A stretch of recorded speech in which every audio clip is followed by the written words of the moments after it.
यद्दे तोषावे तोषडी मजल्यावे पसाय दांडे जे खळांची व्यंकटी सांडो तया सत्कर्मी रती वाढो भूता परस्परे मैत्र जीवांचे.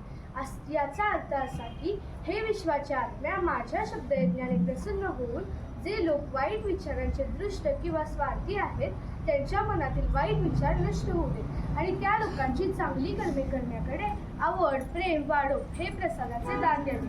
ही मागणी संत ज्ञानेश्वरांनी भावार्थ लिपिकेतील प्रार्थनेमध्ये स्वतःसाठी नसून संपूर्ण मानवजातीच्या आणि सृष्टीच्या सर्व सजीव निर्जीवांच्या कल्याणासाठी केली. या ज्ञानेश्वर माऊलींना माझा शिरसाष्टांग नमस्कार.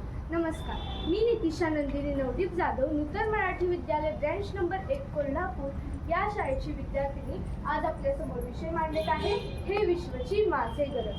हे विश्वची माझे गरज. अहो, संत कबीर, एकनाथ, नामदेव, तुकाराम, राष्ट्रसंत तुकडोजी महाराज, गाडगे महाराज, बहिणाबाई, मुक्ताबाई या सर्वांनी हे विश्वची माझे घर या विचारावर आपापली मतं मांडली. हा केवळ एक विचार नसून वास्तविकता आहे जी त्यांच्या मनाच्या ताकदी अनंत पटीने वाढवते. It's a simple exercise of expanding your powers of the mind. म्हणजे काय हो, आत्मा आणि परमात्मा काही वेगळे नाही.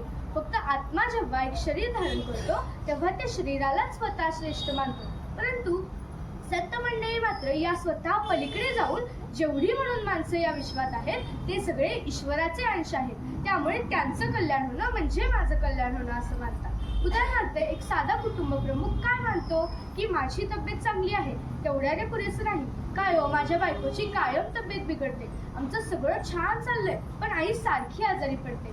याचा अर्थ तो स्वतःशी तुलना करतो, दुःखी होतो, स्वतःचाच विचार करतो. परंतु संत मंडळींच्या बाबतीत काय आहे? माझी म्हणून जी माणसं आहेत ती आनंदी असतील तर मी आनंदी आहे. हीच घराची कुटुंबाची भावना आपल्यापुरतं मर्यादित न ठेवता संपूर्ण विश्वात पसरावी आणि संपूर्ण विश्वात पसरावी. आपण माणसाच्या मनामध्ये मी तूपणाची भावना असतेच. श्रेष्ठत्व, श्रीमंती, हुशारी, ताकद, सौंदर्य याचा गर्व निर्माण होतो. तू आणि मी मधला फरक मिटतो. पण आजच्या जगात जिथे युद्ध, संघर्ष, हल्ले, भांडणे जसे की रशिया आणि युक्रेनमुळे झालेला वाद, द्वेष यामुळे जी माणसांची दुर्दशा झाली आहे तिथे या संतांच्या विचारांची नितांत गरज आहे. आपण दुसऱ्या देशातील व्यक्तीला किंवा वेगळ्या धर्माच्या माणसाला आपल्याच घराचा सदस्य मानतो तेव्हा त्याच्यावर अन्याय करण्याची किंवा त्याच्याशी वैर करण्याची कल्पनाही आपल्या मनामध्ये येणार नाही. चला, आज आपण संकल्प करूया की संतांनी दिलेला हा विचार फक्त भाषणापुरता आणि पुस्तकापुरता मर्यादित न ठेवता संपूर्ण विश्वात पसरून आपल्या आचरणात आणूया आणि प्रत्येक मानवात आणि निसर्गाच्या प्रत्येक कणात आपलेच प्रतिबिंब पाहूया. जेव्हा खऱ्या अर्थाने ही भावना आपल्या बुद्धीमध्ये स्थिर होईल तेव्हाच खऱ्या अर्थाने खऱ्या भारताची आणि खऱ्या जगाची निर्मिती होईल. अहो, आजकाल तर जागतिकीकरणाचे वारे वाहत आहे. यामध्ये टिकायचे असेल तर हे विश्वची माझे घर या संत महात्म्यांच्या विचारांची कास धरायला हवी. विश्व भारताची संकल्पना मांडून भारत देशाच्या विकासाची वैश्विक पिढी निर्माण करायला हवी.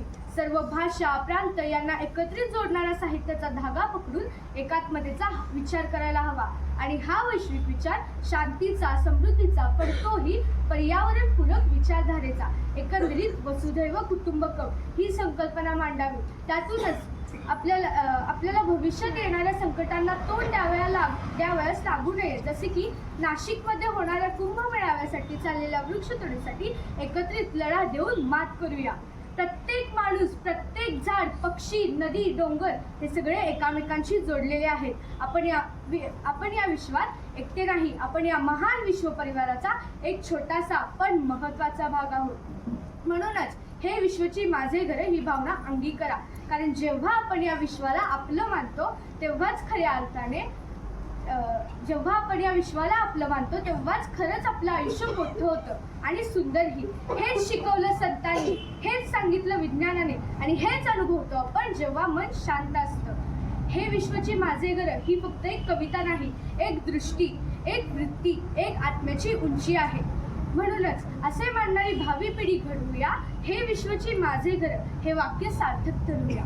या विश्वाची आम्ही लेकरे, हे गगना आम्हाला नवे रंग दे, हे गगना आम्हाला नवे रंग दे, नवे शब्द दे, नवे अर्थ दे, हे हृदयाला क्षितिजाची हाक देया विश्वाची आम्ही लेकरे. धन्यवाद. जय हिंद, जय महाराष्ट्र.